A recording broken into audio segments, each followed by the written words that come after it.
ഇനി വരാൻ പോകുന്നത് ഹൈഡ്രജൻ ബോംബാണ്. ഉറപ്പായിട്ടും അത് വാരണാസിയുമായി ബന്ധപ്പെട്ട് തന്നെയായിരിക്കുമെന്നാണ് അനുമാനിക്കുന്നത്. നമ്മൾ കഴിഞ്ഞ തവണ ചർച്ച ചെയ്തപ്പോഴും അടുത്ത ബോംബ് ഹൈഡ്രജൻ ബോംബായിരിക്കുമോ എന്ന് പറയുകയും ചെയ്തല്ലോ.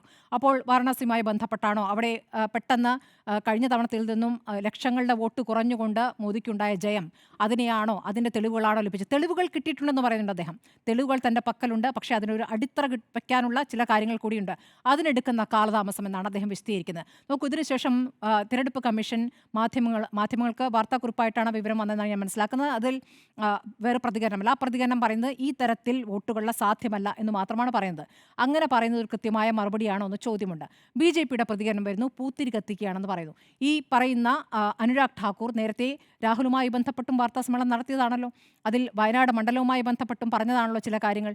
മൈമൂന എന്ന വോട്ടർ കള്ളവോട്ട് ചെയ്തു എന്നടക്കമുള്ള തെളിവുകൾ പുറത്തേക്ക് വരുമ്പോൾ അതൊക്കെ പൊളിയുകയാണ് ചെയ്തിട്ടുള്ളത്. അപ്പോൾ ഇതിൽ പരിഹാസമല്ല മറുപടി.